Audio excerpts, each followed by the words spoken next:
Assalamualaikum warahmatullahi ta'ala wabarakatuh. Alhamdulillahi rabbil alamin. Wassalatu wassalamu ala rasulina Muhammadin wa ala alihi wa sahbihi ajma'in.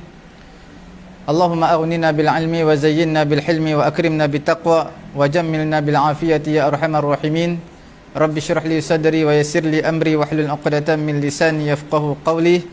Rabbi yassir wa la tu'assir wa tammim bil khair wa bika nasta'in wa la hawla wa la quwwata illa billahil aliyyil azim. Alhamdulillah tuan-tuan puan-puan dirahmati Allah. Kita berada dalam pengajian Al-Madkhal ila Dirasatil Fiqh Islami, pengajian pengenalan kepada ilmu fiqh. Okey, alhamdulillah. Kita masih lagi dalam perbincangan syariat Islamiyah meraihkan mabda' at-tadarruj, iaitu berperingkat dalam persyariatan hukum. Seperti mana kita bincangkan semalam, okey, yang pertama hikmahnya, ada beberapa hikmah ataupun rahsia dalam beberapa peringkat. Peringkat apa pensyariatan hukum, iaitu at-tadarruj wasilah li tashilil imtithal wa taysiri tarki wal ijtinab, iaitu berperingkat-peringkat adalah satu perantaraan untuk memudahkan taat kepada perintah Allah dan juga memudahkan untuk meninggalkan larangan Allah Subhanahu wa taala.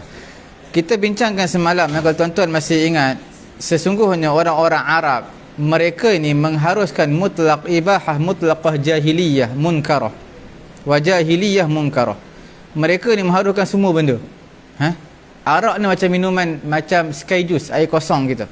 Okey, kalaulah kita katakan Quran turun serentak seperti mana Taurat dan juga Injil jadi turun kepada Nabi Musa, Nabi Isa alaihi salatu wasallam, pasti akan susahlah taklif, tanggungjawab ini ke atas mereka.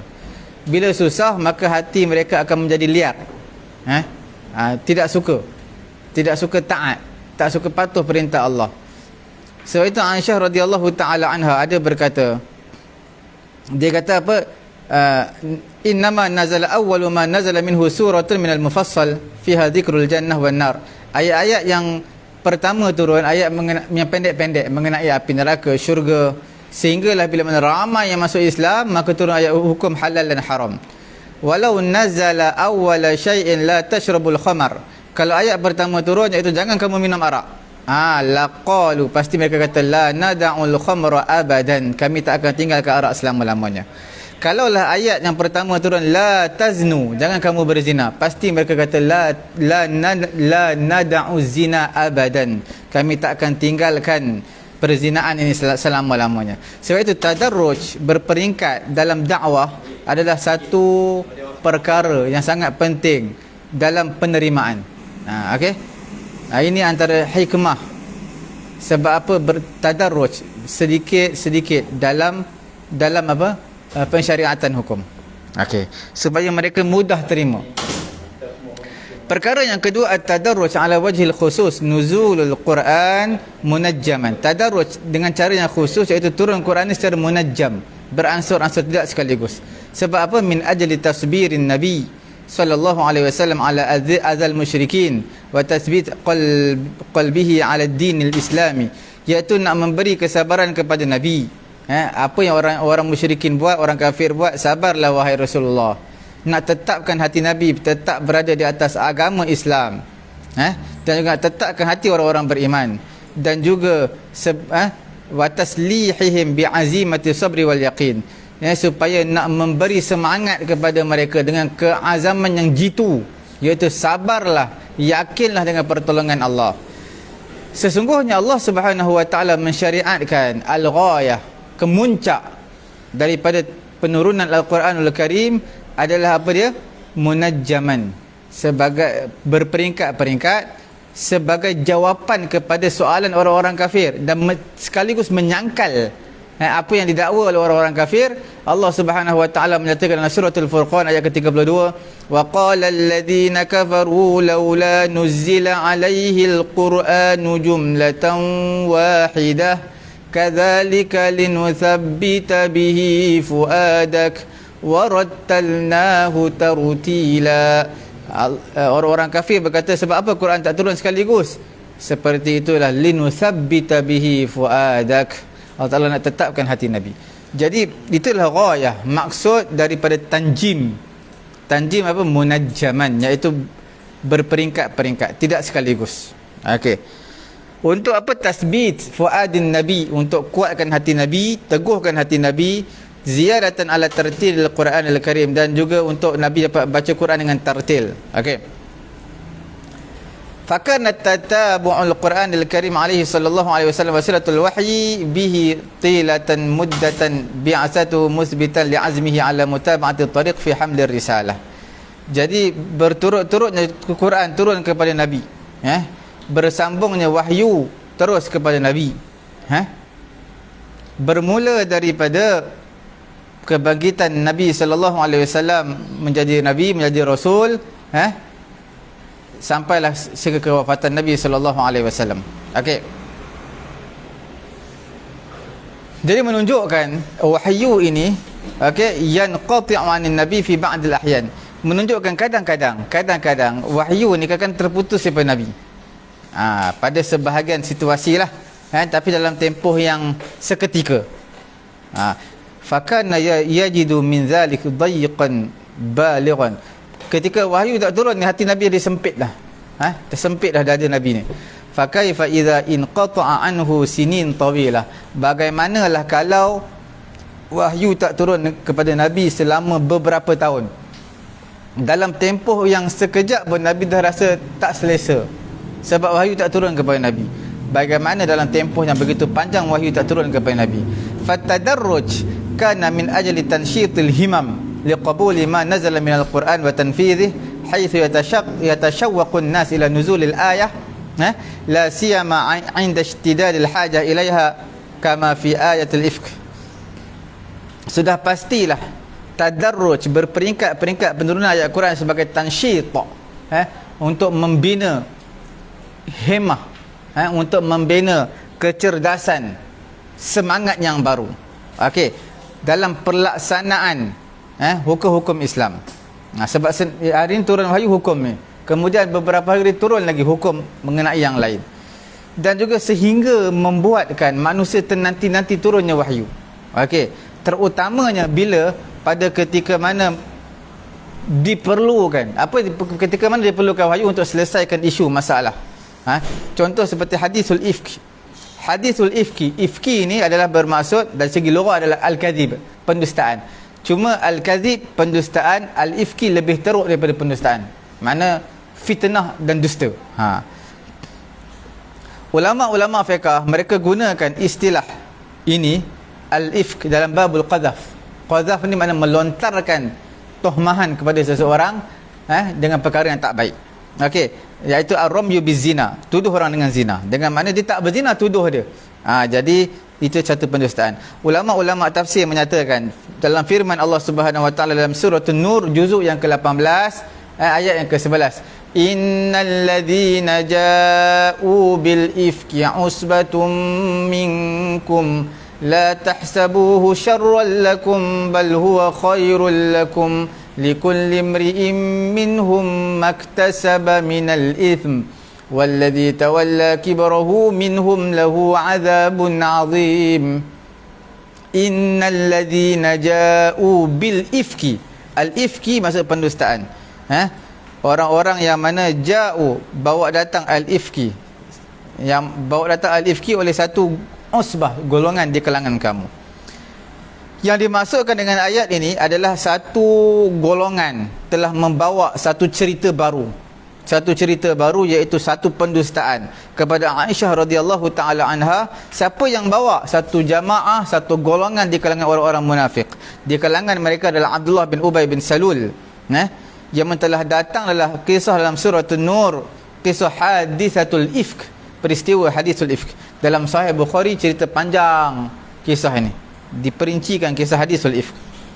Dan juga sebagai satu kemuliaan yang Allah Ta'ala berikan kepada Aisyah, kerana ayat ni turun untuk mensucikan Aisyah daripada perbuatan zina. Okey. Dan juga dalam ayat ini, kalau kita lihat dalam ayat ini, Nabi tunggu penyelesaian daripada Allah Ta'ala. Nak bagi tahu Aisyah ni betul ke tak betul ni, dah terlampau viral cerita dia, telular satu Madinah yang Aisyah telah buat perbuatan yang tak baik dengan Safwan bin Mu'attal wal a'yazu billah. Okey, jadi mereka dah tersebar cerita sampai Nabi pun dah tergugat ni. Tunggu wahyu tak turun-turun. Sempit dada Nabi. Selepas beberapa lama wahyu tak turun, lepas tu turun, betapa lapangnya dada Nabi, selesai masalah yang telah membelenggu kehidupan Nabi, sehingga rupanya baru Nabi tahu. Aisyah seorang yang sangat suci. Okey. Sebab apa tak environment pada ketika tu, situasi keadaan persekitaran pada ketika itu menyatakan cerita ni seolah-olah betul. Satu Madinah tersebar cerita Aisyah dengan Safwan bin Mu'attal, tapi Quran suci kan? Tidak. Aisyah dan juga Safwan bin Mu'attal tidak melakukan perkara tersebut. Kemudian kita lihat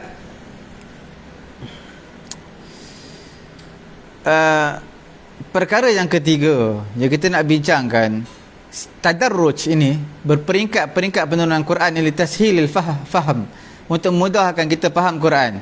Okey. Orang-orang Arab adalah orang-orang ummah ummiyah, yang tak tahu baca, tak tahu tulis, ummi. Supaya mudah ke atas mereka menghafal usul tasyri', asal-asal pensyariatan, faham hukum pensyariatan, beramal dengan hukum pensyariatan. Sebab tu Quran datang secara berperingkat-peringkat. Quran menyebutkan dalam surah Al-Isra ayat 106, wa qur'anan faraqnahu litaqra'ahu 'alan nasi 'ala mukthin wa nazzalnahu tanzila. Quran kami telah pisahkannya, mana turun berperingkat-peringkat, untuk kamu wahai Muhammad membacanya kepada manusia ala muksin, dalam renggangan masa, tempoh masa yang banyak. Wa nazzalnahu tanzila, kami turunkan Quran secara tanzila. Nazzala yunazzilu tanzilan, turun tu berperingkat-peringkat. Kalau anzala yunzilu inzalan, turun sekaligus. Inna anzalnahu fi lailatul qadr, Allah Ta'ala telah turunkan Quran pada malam Lailatul Qadar. Lailatul Qadar turun Quran sekaligus. Cuma turun ke bumi itu digunakan nazzala yunazzilu tanzilan, iaitu turun berperingkat-peringkat. Nampak tak? Wazan ni memain peranan yang penting dalam bahasa Arab. Tuan-tuan kena belajar saraf. Okey. Kemudian, kalaulah Al-Quranul Karim turunnya sekaligus, pasti Nabi susah. Sahabat-sahabat, Nabi dan juga sahabat-sahabat susah. Untuk apa tu? Untuk hafal Quran sekaligus. Kita pun nak hafal Quran, tak hafal Quran sekaligus, kita hafal satu muka, setengah muka, satu muka, setengah muka. Nampak Seperti inilah syariat Islamiyah datang, bertadarruj, iaitu berperingkat-peringkat, supaya apa? Aqrab ilal qabul wal imtithal, supaya kita pun rasa mudah nak terima, senang nak amalkan. Wa hatta la yanfaru qulubun nas amma huwa kharij an ma'lufihim, supaya hati manusia ini rasa lembut, dia tak rasa liar. Tuan-tuan kalau bagi kerja dekat pekerja, tuan-tuan bagi kerja dalam satu hari, siapkan ini, apa dia akan jadi stres, tak seronok kerja. Tapi kalau hari ni buat kerja ni, esok kita buat kerja ni, lusa kita buat kerja ni. Nampak? Jadi dia pun seronok untuk kerja, tak bebankan dia sekaligus. Begitu juga dengan Quran. Quran datang berperingkat-peringkat. Mungkin hari ini hukumnya begini, 3-4 hari datang hukum yang lain pula, cerita tentang perkara yang lain. Nampak? Dia tak turun sekaligus. Kemudian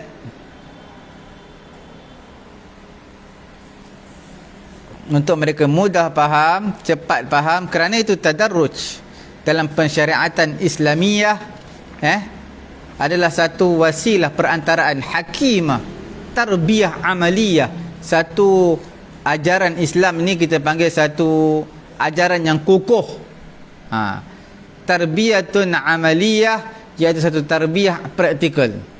Sebab dia bukan teori je sebut baca-baca Quran, tentang praktikal hukum tak ada. Sebab apa? Turun sekaligus? Tak, dia turun sekali dengan amal. Nampak tak?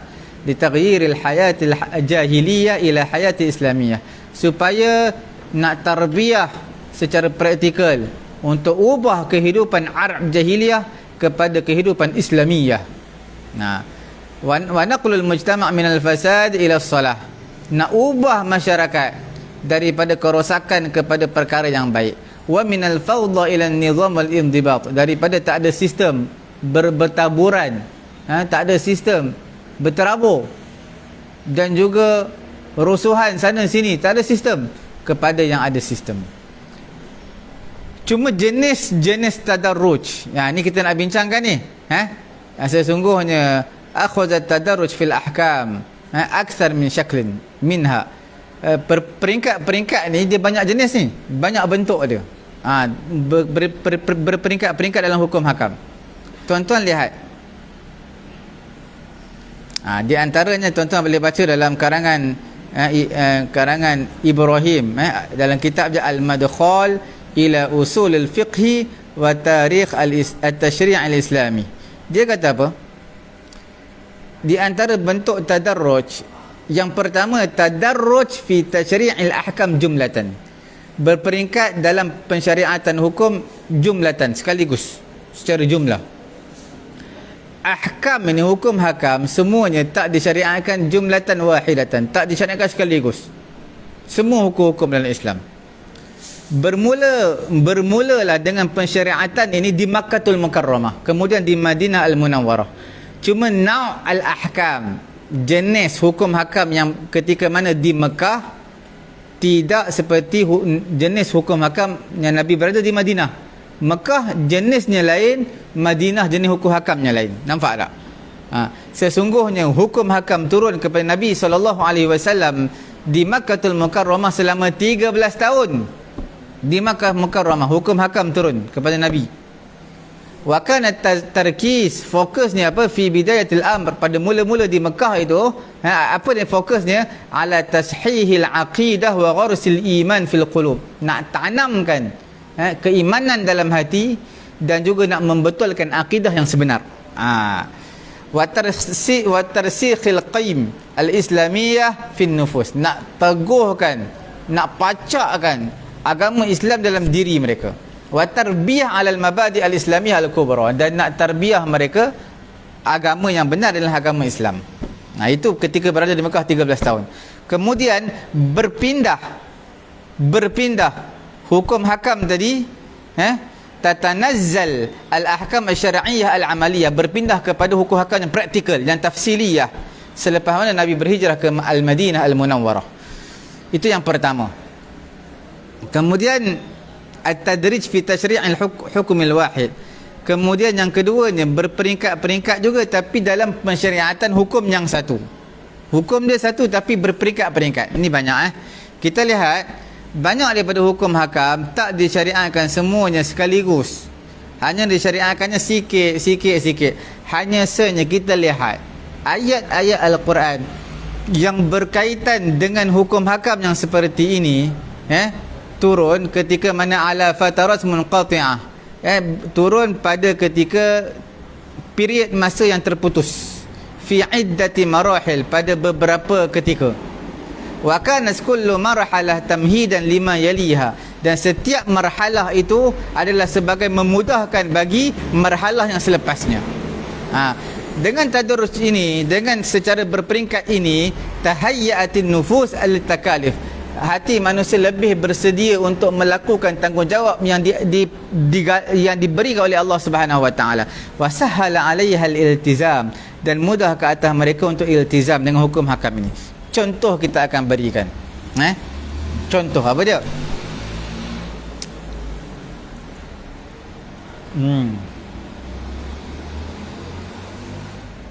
Qabla al-hijrah, sebelum Nabi berhijrah ke Madinah, furidatis salatu, difardukan salat, wa ma yata'allaqu biha min taharah wa ghusl, wa minha salatul jum'ah, difardukan sembahyang fardu, dan apa yang berkaitan dengan sembahyang fardu. Bila yang berkaitan dengan sembahyang fardu tu apa? Bersuci, berambil wudu, mandi, solat Jumaat, semua itu disyariatkan, difardukan adalah sebelum Nabi berhijrah ke Madinah Al-Munawwarah, ketika Nabi di Mekah. Kemudian bila Nabi berhijrah saja ke Madinah Al-Munawwarah, ini dalam persyaratan ibadat. Tahun yang pertama hijrah adalah disyariatkan azan dan khutbatul Jumu'ah. Disyariatkan azan. dan juga disyariatkan khutbah Jumaat. Bila? Pada tahun yang pertama hijrah. Pada tahun berapa? Pertama hijrah. Okey. Pada tahun yang kedua hijrah difardukan puasa pula. Difardukan puasa. Dan juga zakat fitrah, dan juga penyembelihan korban dan zakat harta. Itu di puasa, zakat, ibadat korban disyariatkan pada tahun yang kedua hijrah. Ada 3 yang ibadat yang besar yang penting. Puasa pada tahun 2 hijrah, ibadat korban pada tahun 2 hijrah, zakat harta pada tahun 2 hijrah. Pada tahun pertama hijrah azan dan iqamatnya. Azan dan khutbah jemaat. Sebelum Nabi berhijrah ke Madinah, ketika Nabi di Mekah, difardukan semayang fardu lah. Okey. Pada tahun yang keempat hijrah disyariatkan untuk qasar solat dalam safar, dan juga solatul khusuf, solat gerhana, tayammum, haji dan umrah. Ibadat haji dan umrah disyariatkan pada tahun yang keempat daripada hijrah. Tahun ke berapa? Tahun yang keempat daripada hijrah. Tahun ketiga tak ada. Tahun pertama azan dan juga khutbah jemaat. Tahun yang kedua zakat harta, puasa dan juga ibadat korban. Tahun yang ketiga tak ada. Tahun yang keempat iaitu disyariatkan untuk pendekkan solat ketika mana dalam perjalanan musafir, dan juga solatul khusuf, solat gerhana, tayammum ketika mana tiada air, dan juga haji dan umrah. Itu semua adalah pada tahun yang keempat hijrah. Pada tahun yang kelima hijrah, tuan-tuan perempuan dirahmati Allah, disyariatkan solat istisqa, minta hujan. Pada tahun yang keenam hijrah disyariatkan solatul janazah dan juga haji. Disyariatkan solat jenazah dan juga haji. Kemudian pada tahun yang ketujuh hijrah adalah haji bin nas. Al-hajju bin nas. Tahun yang ke berapa? Tahun yang ke-9. Tahun ke-7 tak ada, ke-8 tak ada. Tahun yang ke-9 hijrah, Al-Hajj bin Nas wa Hajjatul Wada'. Difardukan haji kepada manusia dan juga Hajjatul Wada' kepada Nabi. Dan juga tahun yang ke-10 disyariatkan Salatul Kusuf gerhana. Salatul Kusuf gerhana. Cuma tuan-tuan lihat balik, tahun yang ke-4 hijrah tu gerhana apa? Bulan ke matahari. Tahun yang ke-10 tu gerhana bulan ke matahari. Tapi dua-dua gerhana tu. Tahun yang keempat juga tahun yang ke-10. Okey. Furidatul kita lihat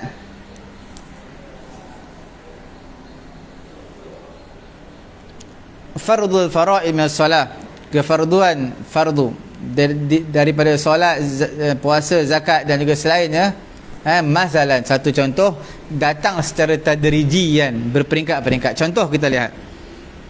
Solat ini disyariatkan pada awal-awal raka'ataini bil ghadati wa raka'ataini bil asya, iaitu 2 rakaat pada waktu pagi, 2 rakaat pada waktu petang. Nampak tak? 2 rakaat pagi, 2 rakaat petang. Itu pada awal-awal Islam disyariatkan solat. Kerana orang Islam, mereka ni baru masuk Islam. Orang-orang Islam pada ketika itu, mereka dahulunya kafir, baru masuk Islam. Jadi sebab itu 2 rakaat pagi, 2 rakaat petang. Wa dhallu ala hadzal hal fatrah min az-zaman hatta faradu salawatil khams. Dan mereka sentiasalah di atas keadaan tersebut, 2 rakaat pagi, 2 rakaat petang, 2 rakaat pagi, 2 rakaat petang. Sampai bila? Sampailah berlalu satu masa, yang mana masa tersebut pada tahun yang sebelum Nabi berhijrah ke Madinah telah difardukan solat fardu 5 waktu. Okey. Yang kedua, puasa. Sesungguhnya disyariatkan puasa 3 peringkat.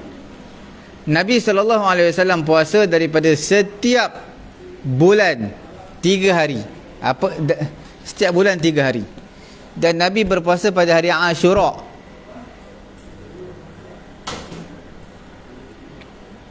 Kemudian difardukan ke atas mereka, summa furidu alaihi, kemudian difardukan kepada Nabi. Kemudian Nabi SAW puasa dulu setiap bulan 3 hari, dan Nabi puasa pada hari Ashura. Kemudian difardukan kepada manusia untuk puasa pada hari Ashura. Cumanya man syaa sama. Last kali Nabi kata, siapa nak puasa, puasa. Wa man syaa at'ama miskinan. Siapa nak puasa, silakan puasa. siapa nak juga dia boleh bagi makan orang miskin, mana tak payah puasa, cuma dia tak nak puasa. Wa ajza dzalika anhu, maka itu mendapat pahala dah orang berpuasa bila beri makan kepada orang buka puasa. Hatta farada alaihi siyam fi Ramadan, sehinggalah difardukan puasa pada bulan Ramadan. Nampak tak? Puasa ni tuan-tuan puan-puan dirahmati Allah Subhanahu wa taala disyariatkan 3 peringkat. Pertamanya, Nabi puasa 3 hari setiap bulan. Dan juga hari Ashura. Itu konsisten lah. 3 hari setiap bulan, hari putih. Hari putih 13, 14, 15 setiap bulan. Okey.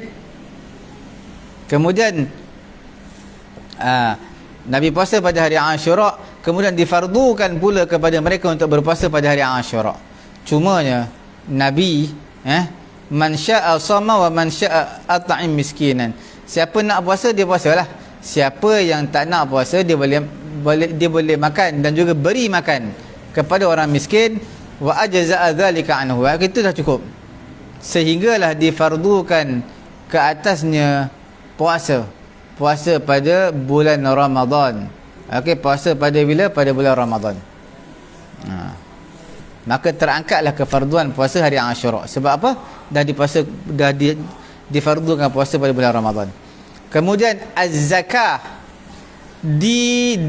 difardukan di Makkahul Mukarramah. Zakat ni di mana? Di Makkahul Mukarramah.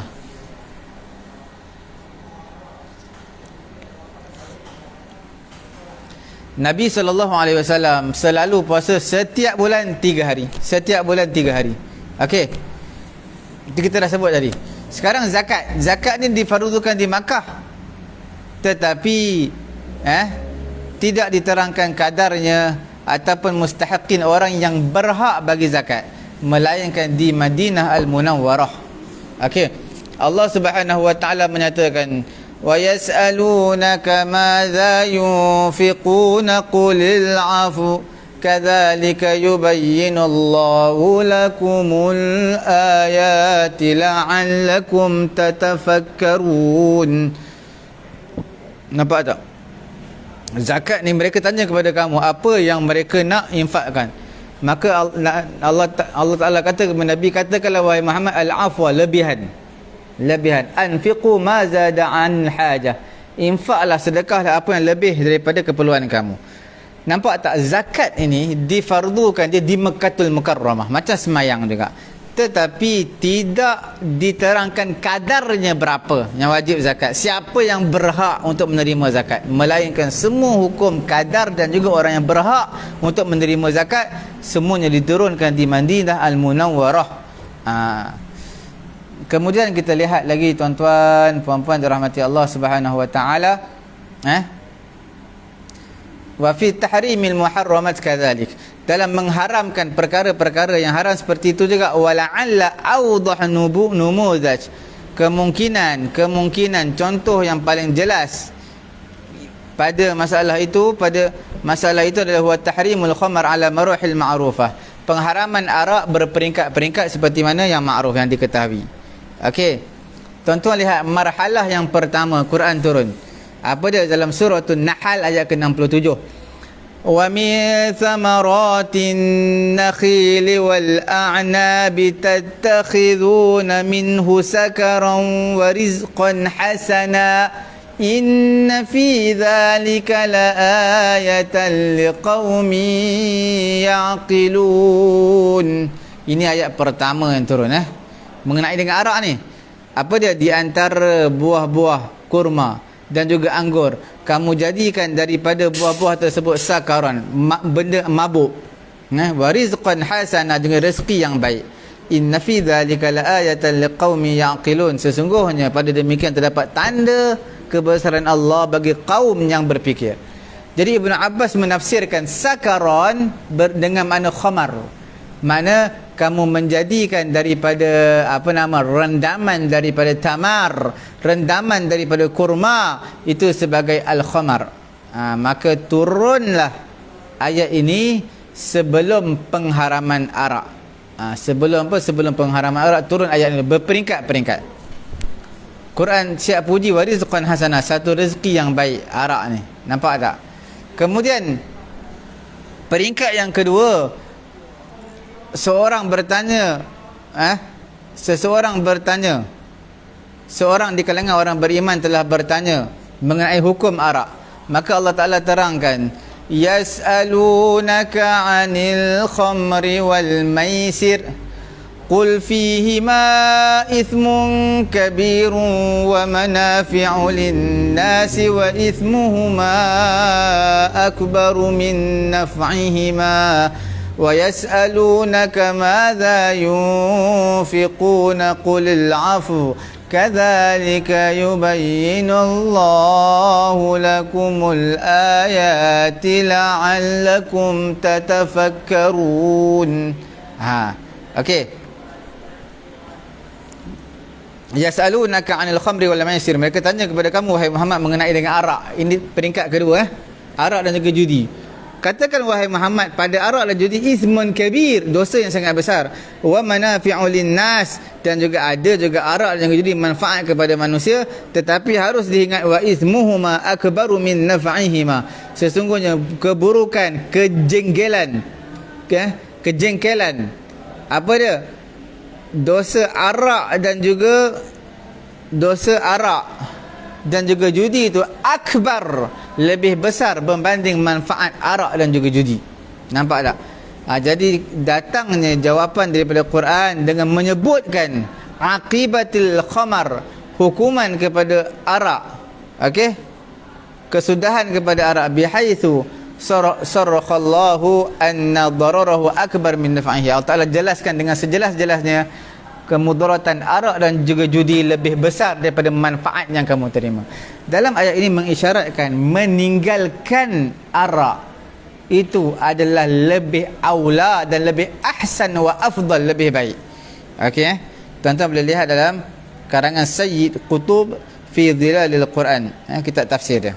Sayyid Qutb orang Mesir. Peringkat yang ketiga, turun pula ayat, apa dia? Allah Ta'ala kata larang orang-orang Islam daripada menunaikan solat pada ketika minum arak dan juga pada ketika keadaan mabuk. Tak boleh minum. Firman Allah Subhanahu Wa Ta'ala surah An-Nisa ayat 43, ya ayyuhalladzina amanu la taqrabus salata wa antum sukara hatta ta'lamu ma taquluna wa la junuban illa 'abiri sabilin hatta taghtasilu wa in kuntum marda aw 'ala safarin aw jaa'a ahadun minkum minal ghaiti أو لامستم النساء فلم تجدوا ماء فتيمموا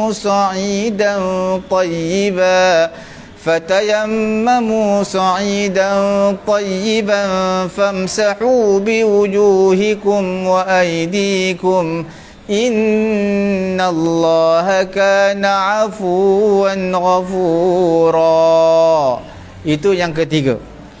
Peringkat yang ketiga, iaitu nak minum arak boleh, tapi janganlah pilih waktu dekat nak semayang. Minumlah tengah-tengah malam, kamu tak ada waktu semayang tu boleh minum. Allah Ta'ala larang minum arak, tapi bertempoh berwaktu. Bukan setiap waktu. Waktu untuk bila? Waktu semayang tak boleh minum lah. Dekat-dekat nak semayang takut mabuk, tak tahu apa yang kamu baca. Nampak tak? Quran kata jangan menghampiri solat ketika mana kamu mabuk. Okey. Situasi yang keempat yang terakhir adalah ayat at-tahrim al-jazim, secara qat'i, pasti, iaitu pengharaman arak selama-lamanya selepas mana jiwa manusia dah terima dengan sempurna. Mula-mula Quran kata arak ini adalah rizqan hasanan, rezeki yang baik. Dia mabuk tapi rezeki yang baik, daripada rendaman kurma, dan juga anggur. Silakan. Ayat yang kedua nak bagi tahu arak dan juga arak ni manfaat bukan tak ada, buka bisnes besar dapat untung lah. Sebab arak orang kafir cari, kadang-kadang orang Islam pun cari. Nampak tak? Tapi Quran bagi tahu manfaatnya itu ada, tetapi kecil, sedikit berbanding kemudaratan yang lebih besar. Perkara yang ketiga, peringkat yang ketiga, nak minum arak boleh, tapi jangan pilih dekat nak waktu semayang. Yang keempat, Allah Ta'ala turun dalam surah Al-Ma'idah penutup kepada hukum arak bila mana manusia dah terima dengan hati yang terbuka. Selepas peringkat-peringkat dalam surah Al-Ma'idah ayat ke-90, Allah Ta'ala menyatakan, Ya ayyuhalladzina amanu innamal khamru wal maisiru wal ansabu wal azlamu rijsum min amali syaitan fajtanibuhu la'allakum tuflihun. Okey.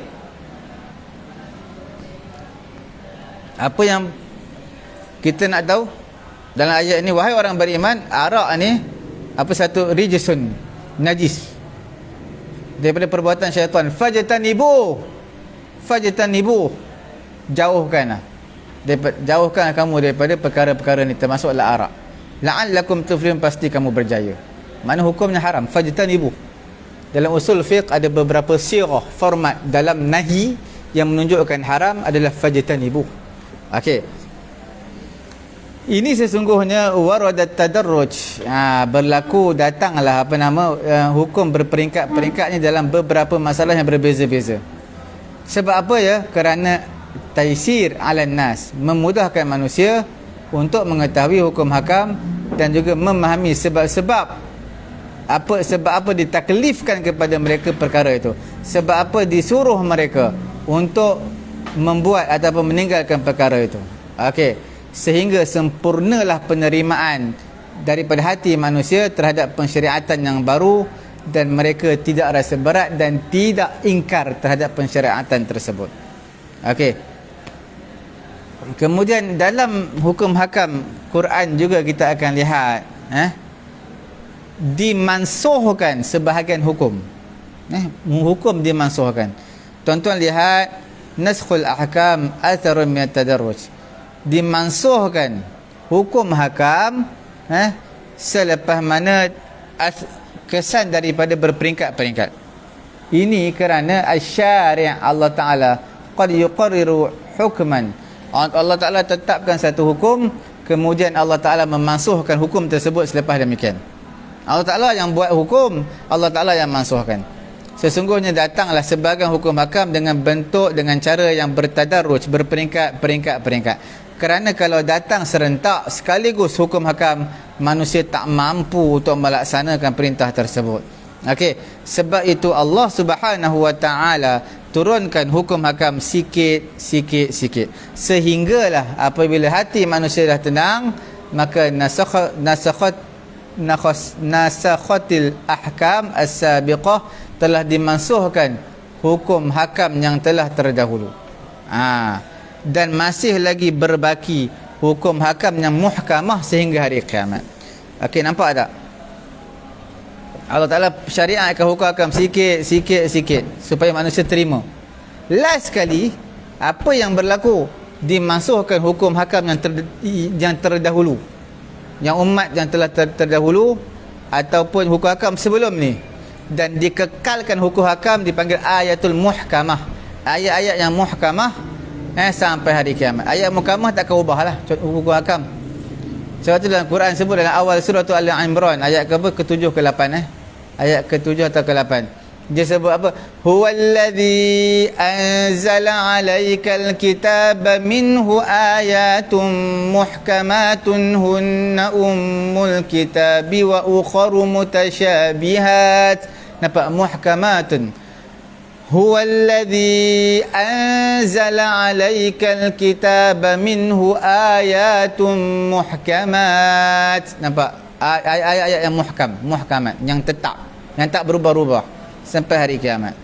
Contoh tadarruj berperingkat-peringkat pada menetapkan sebahagian uqubat, hukuman-hukuman, daripada al-ashal, yang paling mudah, kepada yang paling susah. Apa dia? Seperti mana hukuman uqubatiz zina, hukuman apa kepada penzina. hukuman mereka ni pada awal-awal Islam adalah mudah aja. Al-idha, maki mereka, marah mereka. Al-habsu fil buyut, tahan mereka kat rumah, jangan bagi keluar.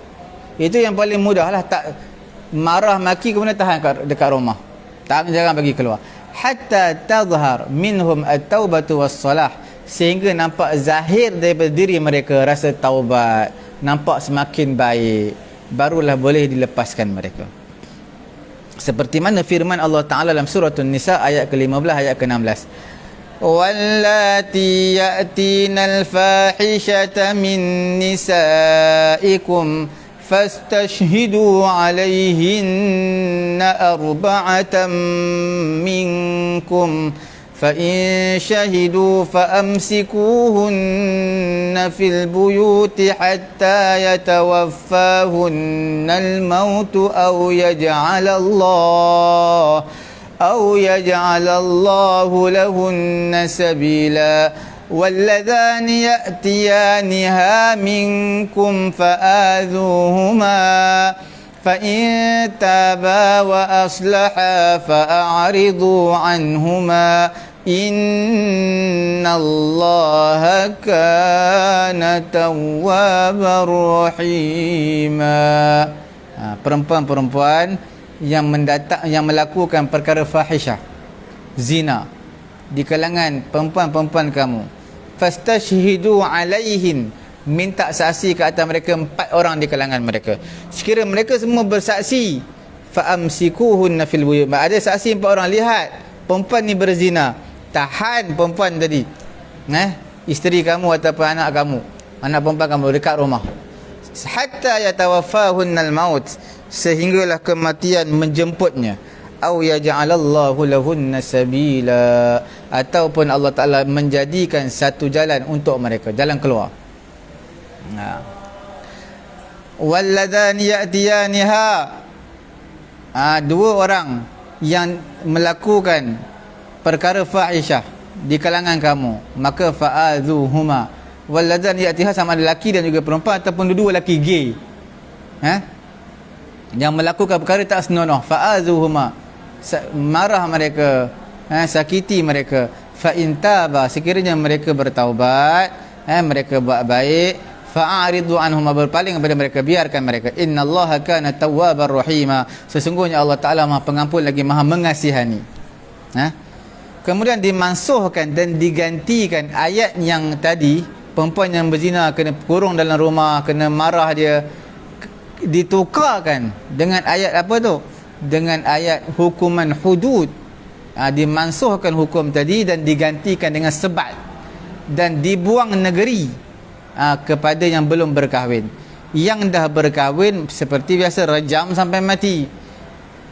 Bertepatanlah dengan firman Allah Subhanahu wa taala dalam surah An-Nur ayat yang kedua, az-zaniyatu waz-zani fajlidu kulla wahidin minhuma mi'ata jaldah ولا تأخذكم بهما رأفة في دين الله إن كنتم تؤمنون بالله واليوم الآخر وليشهد عذابهما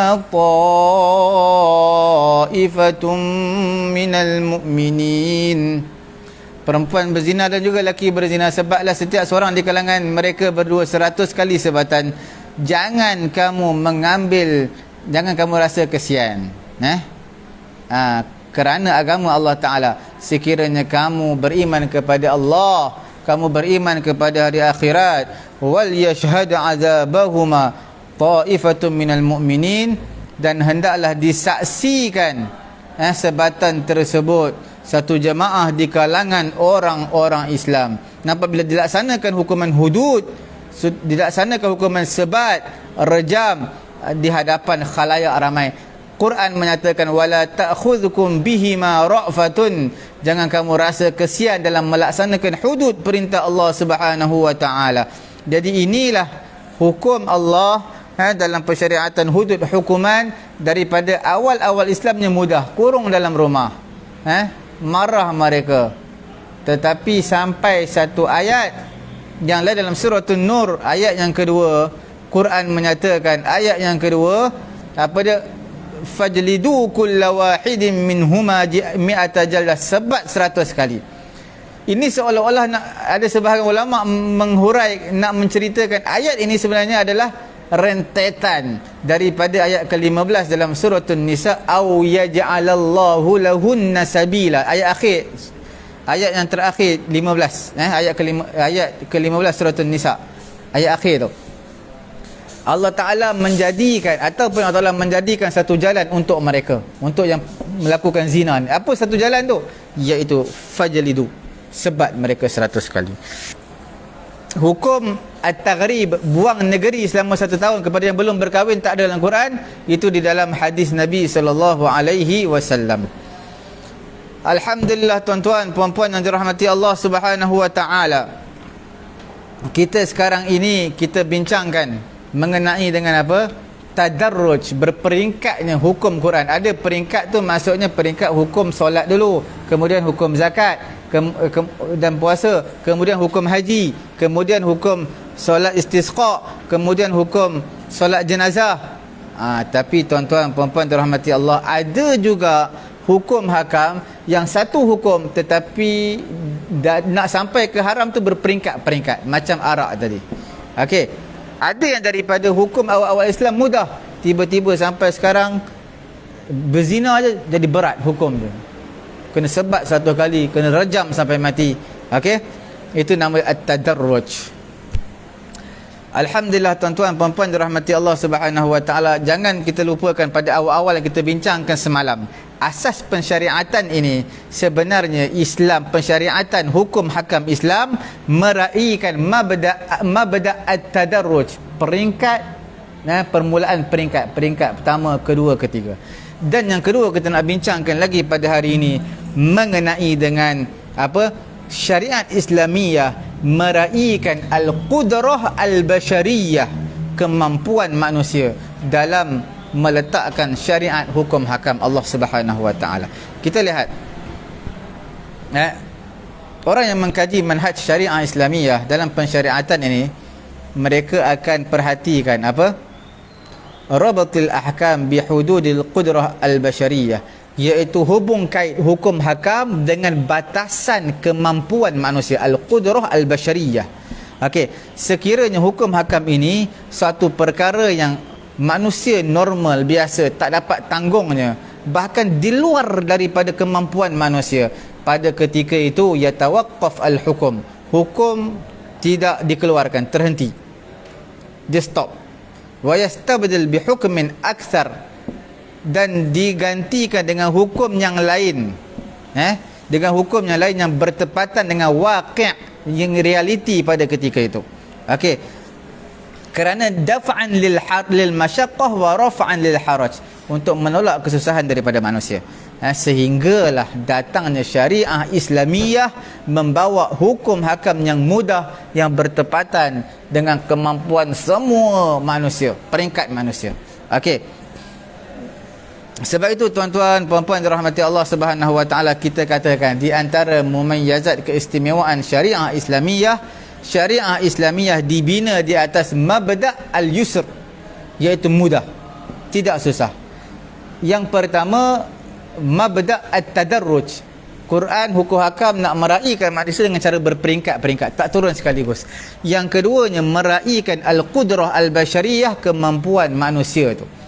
Okey, ini semua daripada asar kesan-kesan rahmat Allah Subhanahu Wa Ta'ala terhadap hamba-hambanya, kelembutan Allah, hebatnya Allah, rahmatnya Allah kepada hambanya manusia.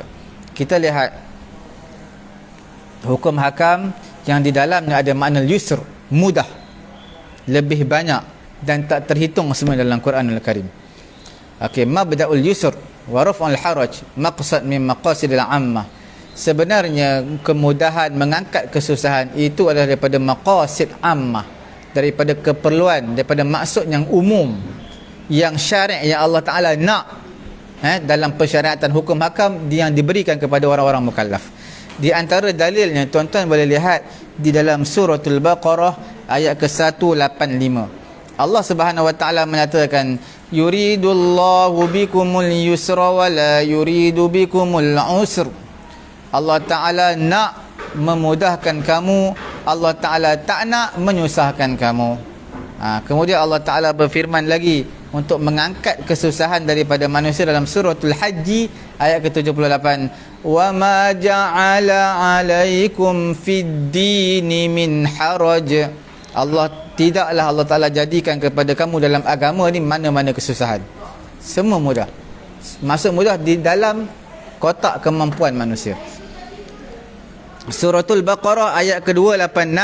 Tuan-tuan lihat, Allah Ta'ala berfirman, la yukallifullahu nafsan illa wus'aha laha ma kasabat wa 'alayha maktasabat. Rabbana la tu'akhidna in nasina aw akhtana. Rabbana wa la tahmil 'alaina isran kama hamaltahu 'alal ladzina min qablina. Rabbana wa la tuhammilna ma la taqata lana bih wa'fu 'anna waghfir lana warhamna anta maulana fansurna 'alal qaumil kafirin. Ayat yang awal, ayat 286 ni, ayat yang pertama tu sebut apa? La yukallifullah nafsan illa wus'aha.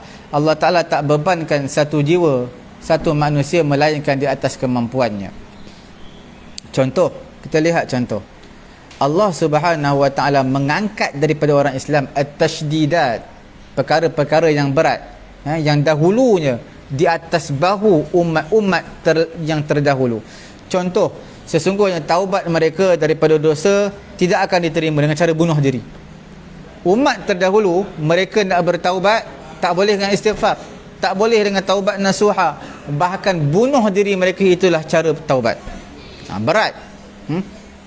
Amma hadhil ummah, adapun umat ini pun cara bertaubat iaitu dengan cara tinggalkan dosa, berazam tak nak ulang lagi perkara tu.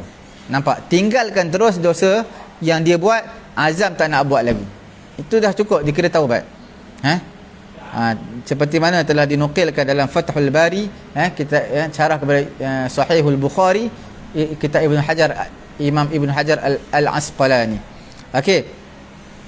Kemudian seperti itu juga dikhususkan pada hari Sabtu ke atas Bani Israel untuk beribadat, hari untuk beribadat. Tak boleh bekerja pada hari Sabtu.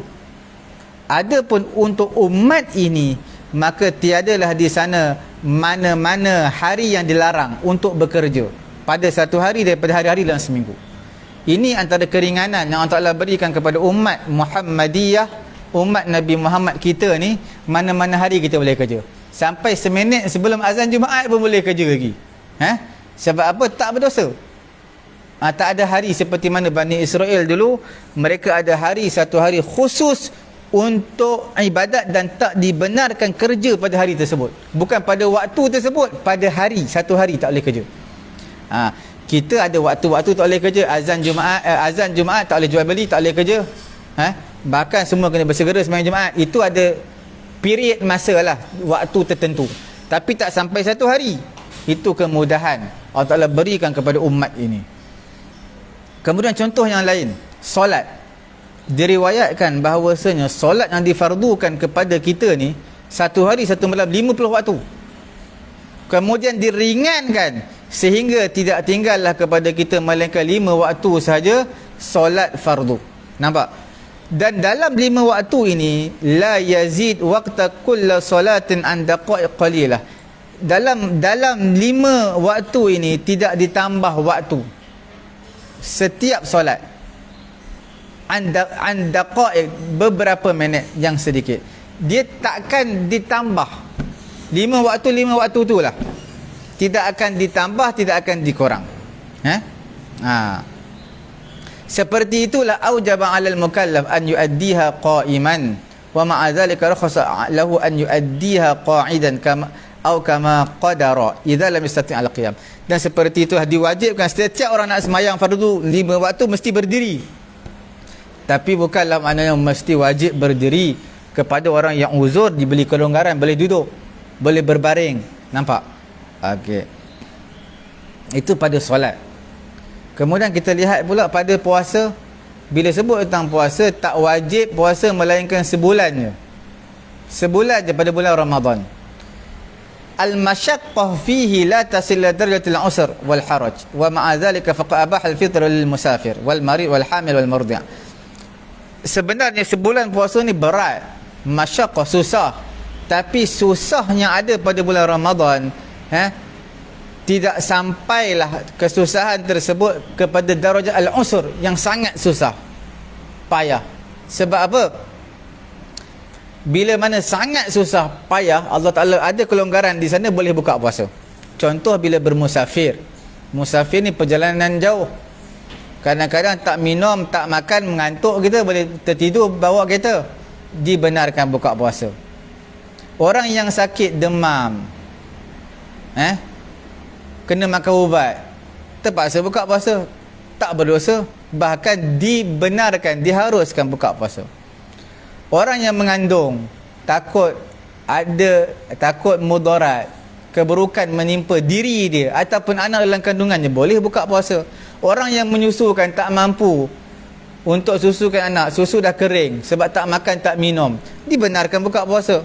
Okey, ini semua menunjukkan syariah Islamiyah meraihkan mabda' at-takhfif wa taysir, keringanan, kemudahan untuk manusia dalam pensyariatan hukum ahkam Islam.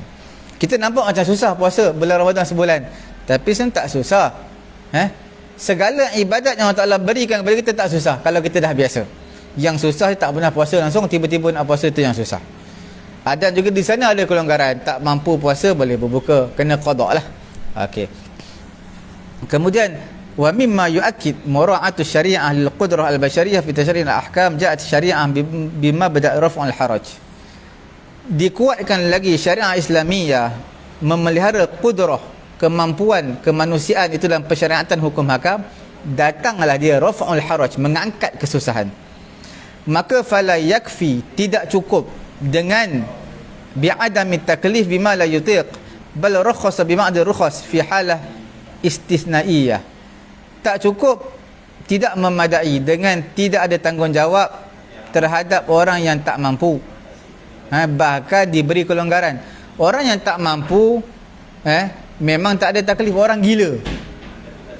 Mana ada kefarduan kepada dia semayang, mana ada kefarduan kepada dia puasa, orang gila. Okey. Bahkan syariat Islamiyah juga sebenarnya memberi kelonggaran kepada mereka, kepada orang-orang yang terkecuali, iaitu beri rukhsah, memberi rukhsah kepada sebahagian orang. Okey, seperti sakit dan sebagainya lah yang kita sebutkan tadi. Hukum hakam dalam syariat Islamiah terbahagi kepada dua, untuk pengetahuan tuan-tuan juga perempuan. Yang pertama dipanggil azimah, yang keduanya dipanggil rukhsah. Kita dah bincang dahulu, tuan-tuan refer dalam pengajian kita, dalam playlist kita Usulul Fiqh, di sana ada al-mahkum, benda yang dihukum al-mahkum bih, ada di sana rukhsah, ada di sana azimah. Okey. Al-azimah ni yaltazimu bihal insan al-qadir 'alaiha, manusia yang mampu wajib buat. Wa yurakhis lil qadir, bagi orang yang tak mampu maka yurakhas, diberi kelonggaran dengan apa yang lebih mudah daripada tak mampu berdiri, boleh duduk semayang. Okey, rukhsah ini maknanya taghayyur fi'il min su'abah ila suhulah wa min haraj ila yusr.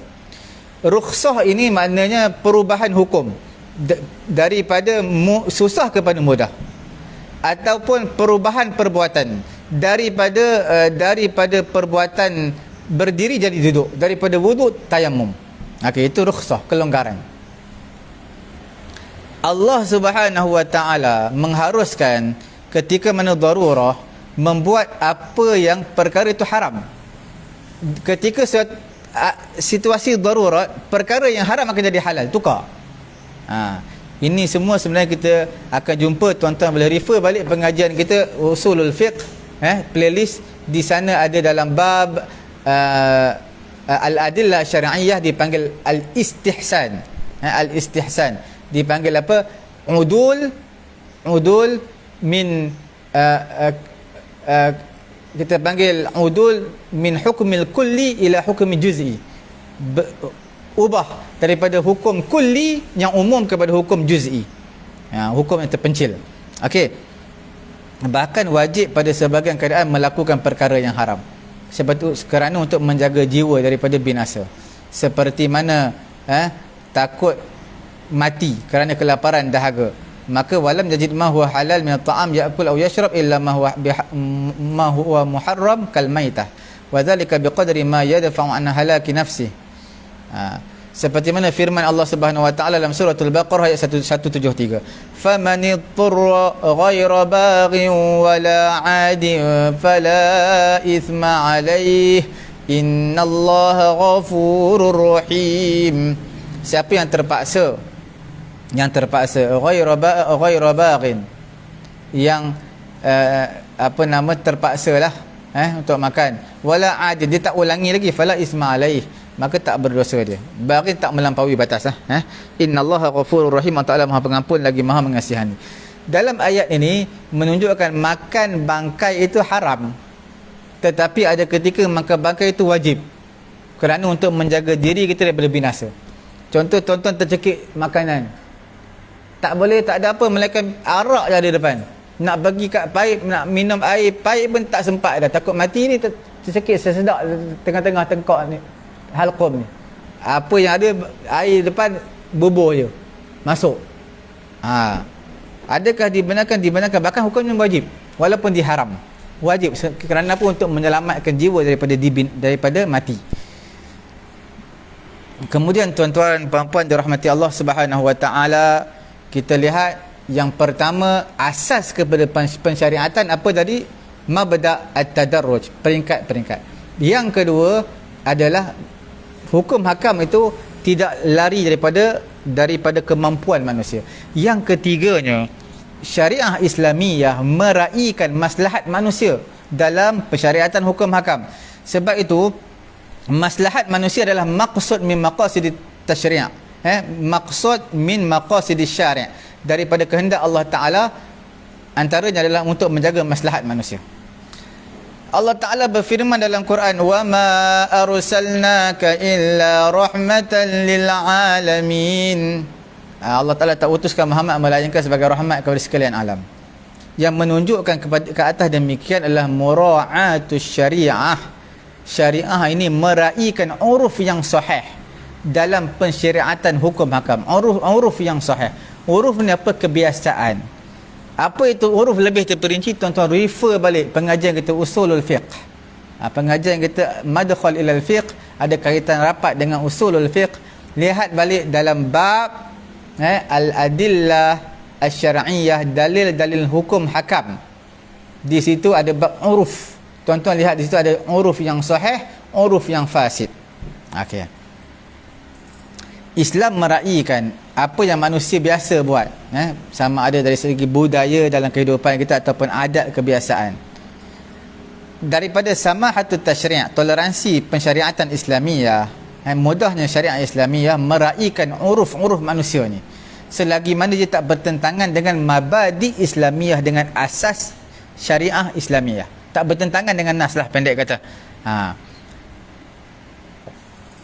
Kerana kita lihat syari' Allah Ta'ala ni, dia nak meletakkan pensyariatan hukum hakam ni dibina di atas dua perkara. Yang pertama, taghayyurul ahwal al-fasidah wa i'lani mafsadiha, iaitu nak ubah situasi ataupun situasi yang rosak dan memberitahu kerosakan tersebut, ubah kepada yang betul. Dan yang keduanya, taqrir ahwal as-salihah qad ittaba'a an-nas, qad ittaba'aha an-nas, nak takrir, mengakui keadaan yang betul dan sesungguhnya manusia mengikutnya. Makna pendek kata apa? Terbina pensyariatan Islam ni atas dua. Kalau salah, Quran kata akan betulkan itu, salah Quran akan katakan akan ubah benda yang salah tadi dan ceritakan kesalahan tadi. Yang keduanya, kalau benda itu betul, jalan je, Quran akan akui jalan terus. Dia tak betulkan lagi benda yang sudah betul. Sebab itu apabila datangnya Islam, orang-orang Arab pada ketika itu pelbagai adat, kebiasaan, taqalid, budaya-budaya yang mereka ada. Islam datang, Islam akui sebahagian adat-adat ataupun taqalid, culture, budaya yang mereka ada pada ketika itu. Sebahagiannya Islam telah mulgha, telah algha, telah mengignorkan dia, telah mansuhkan, tidak dibenarkan. Sebab apa? Asas yang demikian tu, setiap apa yang di dalamnya ada kerosakan, maka syariat akan ignorkan dia, tolak ke tepi. Setiap apa yang padanya ada maslahat, Quran teruskan jalan seperti biasa. Nampak bukan Quran bukan Islam nak betulkan semua sekali. Tak, yang mana betul teruskan. Yang mana salah Quran, Islam akan betulkan yang salah. Okey. Sesungguhnya Islam meraihkan uruf-uruf Arab sebelum kedatangan Islam lagi. Islam ni meraihkan uruf-uruf bangsa Arab sebelum datangnya Islam. Seperti mana Islam meraihkan nizam al-isabah fil miras. Apa dia? Nizam, sistem, iaitu al-asabah fil miras. Asabah ni apa? Orang-orang, dia ada term, satu term dalam ilmu miras. Dia ada, kita panggil ahlul waris, ada dipanggil asabah. Asabah ni yang akan memonopoli harta bersih. Okey. Islam meraih semua ni. Fardud diyah alal aqilah, kefarduan diat. Diat ni bayar pampasan kepada orang yang dibunuh. Siapa yang bayar? Al-aqilah, kaum kerabat dia. Ini dalil ala hirsil Islam ala masalihin nas wa antibariha, menunjukkan kata Islam itu menitik beratkan maslahat manusia dan mengambil kira akan maslahat manusia. Okey. Kemudian yang keempatnya, apa dia? Yang keempatnya iaitu taqlil fi takalif asy-syariah. Okey?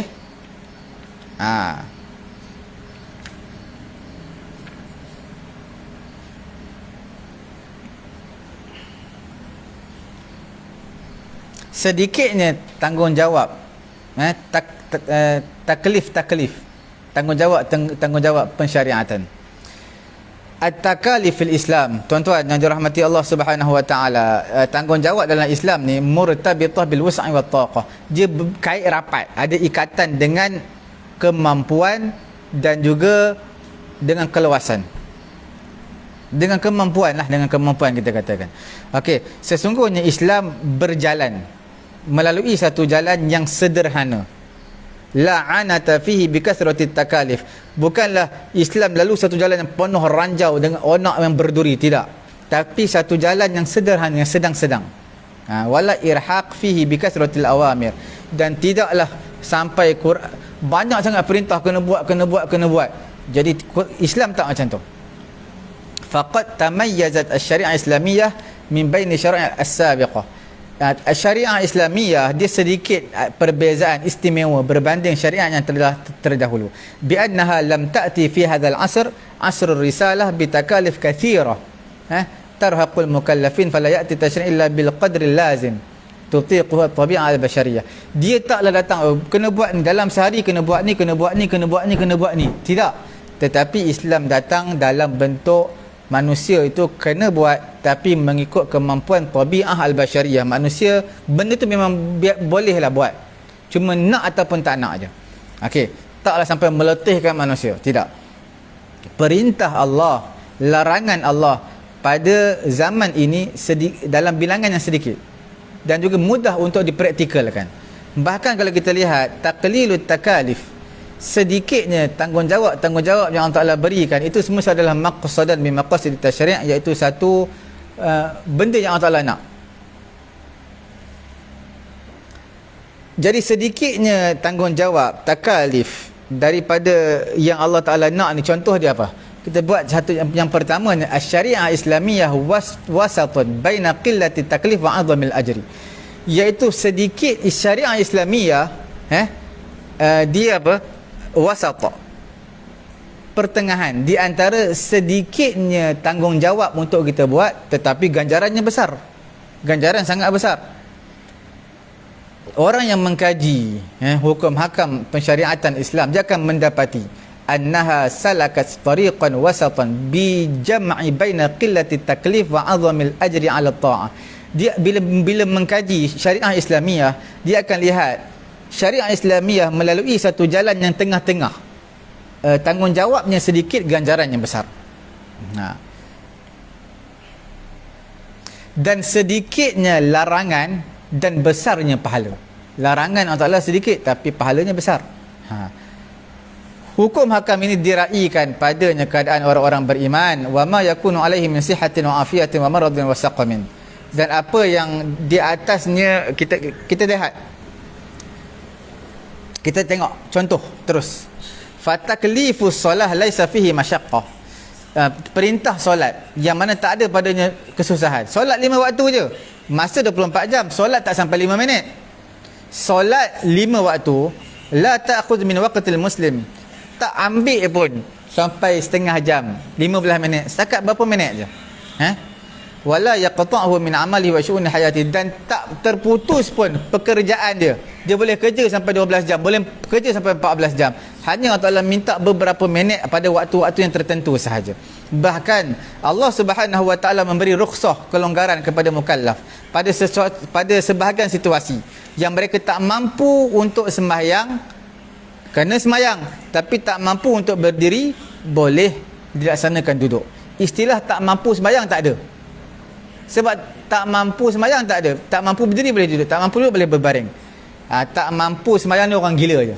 Itu tak mampu sembahyang. Memang tak ada kemampuan untuk sembahyang. Okey, orang yang nyanyuk. Perkara yang kedua, contohnya iaitu puasa. Puasa ni sekali je setahun, sebulan sekali setahun. Dalam 12 bulan tu sebulan je puasa, sekali je. Bukan pada siang malam pun, siang saja. Dan tidak juga tidak ada taklif ni kesusahan. Bahkan faedah banyak ada. Bila kamu puasa, apa yang jadi? Badan sihat. Semangat untuk beribadat tu tinggi. Bahkan nampak macam mudarat puasa ni, letihkan manusia, tidur, mengantuk. Tak, badan sihat, cergas. Okey. Kemudian haji. Haji ni nampak macam susah, memang susah, tapi dia sekali seumur hidup. Sekali saja seumur hidup. Dan tak wajib pun haji ni, melainkan untuk orang yang mampu, yang ada duit saja, dan kesihatan pula sihat. Kemudian yang keduanya, tuan-tuan, bila sebut tentang taqlilut takalif, sedikitnya persyariatan taklif Allah Subhanahu Wa Ta'ala, iaitu syariah Islamiah mensyariatkan mengikut kadar keperluan hajat. Sesungguhnya banyak daripada hukum hakam syariat tidak disyariatkan melainkan mengikut keperluan, kadar hajat. Ketika mana berlakunya satu peristiwa ataupun berlaku soalan, maka turunlah hukum. Okey, kita lihat, kita akan dapati banyak dalam Quran perkataan apa? Yas'alunaka, yas'alunaka 'anil ahillah, yas'alunaka madza uhilla lahum. Banyak yas'alu. Nampak tak? Lebih kurang 15 ayat soal. 15, lebih kurang 15 soalan ditujukan kepada Nabi pada waktu-waktu yang berbeza-beza lah.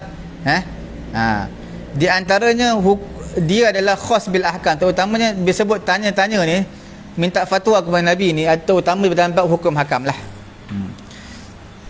Kita tengok dalam suratul Baqarah ayat 189, yas'alunaka 'anil ahillah, mereka tanya kepada kamu wahai Muhammad mengenai dengan anak bulan ni. Qul hiya mawaqitu lin-nasi wal hajj, katakan itulah miqat bagi manusia dan juga haji.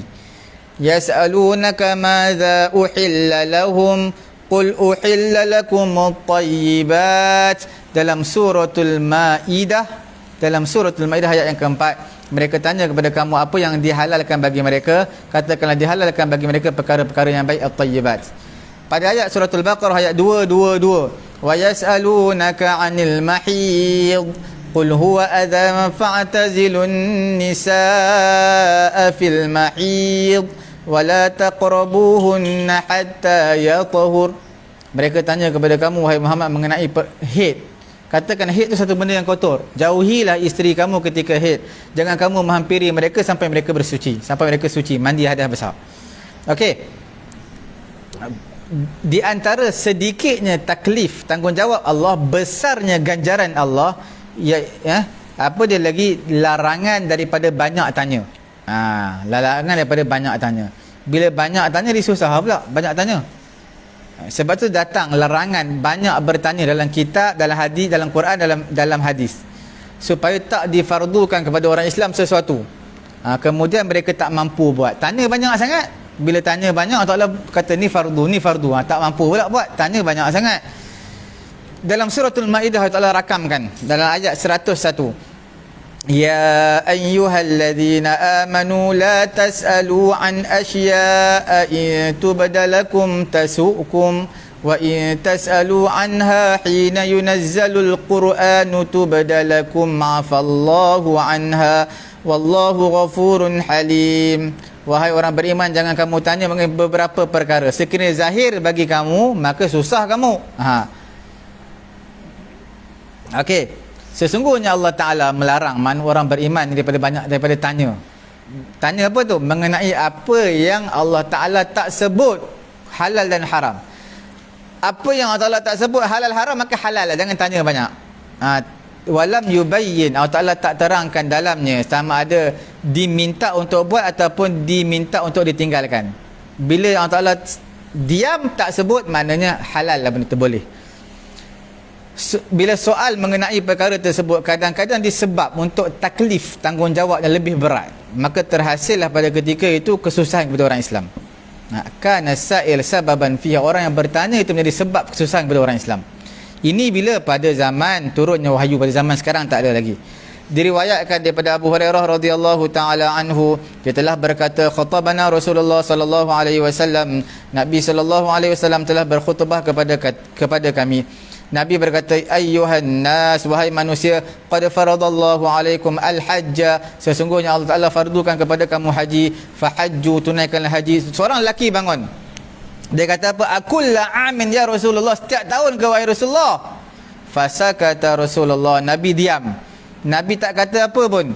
Hatta qalha salasan, sehingga Nabi kata, sampai lelaki itu tanya 3 kali, setiap tahun ke wahai Rasulullah tunaikan haji ni?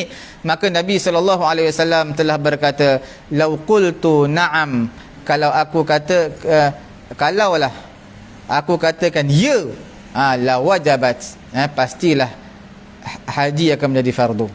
Okey, wala mastata'tum, dan kamu tak mampu tak nak tunaikan haji. Kemudian Nabi kata, zaruni ma taraktukum, kamu tinggalkanlah aku, ma taraktukum, kamu tinggalkan aku, biarkan aku apa yang aku tinggalkan kepada kamu. Apa yang aku kata fardu, itulah fardu, tak perlu tanya banyak. Fa innama halaka man kana qablakum bi kathrati su'alihim, umat sebelum kamu binasa sebab banyak tanyalah. Wa ikhtilafuhum ala anbiya'ihim, sebab banyak berbeza pendapat dengan nabi-nabi mereka. Fa iza amartukum bi syai'in, aku suruh kamu sesuatu, fa'tu minhu mastata'tum, kamu buatlah setakat mana kamu mampu. Wa iza nahaitukum an syai'in fada'uh, apabila aku larang kamu suatu perkara, kamu tinggalkan je. Falaisa bid-darurah, bukanlah semestinya, an yakuna ta'ammuq, iaitu kena dalam soalan, dalam dengan perbahasan untuk pemerincian, untuk mudahkan ilmu, knowledge, dan beramal dengan. Tak, kadang-kadang tak perlu diperincikan, bila diperincikan lagi susah. Ini pada zaman Nabi lah ni. Bal ta'ammuq fil mas'alah, zaman sekarang tak berlaku lah. Zaman Nabi bahkan ta'ammuq, mendalam dalam sesuatu masalah, isu, dan berkeras, tasydid dalam sesuatu perkara, susah dalam satu perkara, kadang-kadang boleh menjadi sebab bagi kefarduan hukum hakam yang asalnya tak difardukan. Maka pada ketika itu bila difardukan, akan jadi banyaklah perkara fardu, maka kita tak mampulah untuk melaksanakannya. Itulah kebinasaan umat yang telah terdahulu. Kita ada baki lagi satu, insya-Allah kita sambung pada minggu yang akan datang, iaitu syariah Islamiyah adalah satu paksi kemaafan yang luas. Dia bukan satu agama yang sempit yang nak bagi dosa je kepada manusia, tidak. Okey, insya-Allah kita akan bertemu pada minggu hadapan. Jangan lupa tuan-tuan puan-puan yang dirahmati Allah Subhanahu Wa Taala, tekan butang share, sama-sama memanfaatkan pengajian kita pada pagi yang mulia ini. Dan jangan lupa yang terlepas melayari secara langsung kita pada pagi ini, boleh terus layari page Facebook kami Bersatu Hafiz At-Taqwa, boleh layari YouTube kami Bersatu Ilmu At-Taqwa. InsyaAllah di sana admin sediakan playlist, tuan-tuan boleh refer di sana insyaAllah. Subhanallahumma wa bihamdihi, subhanakallahumma wa bihamdika, asyhadu an la ilaha illa anta, astaghfiruka wa atubu ilaik.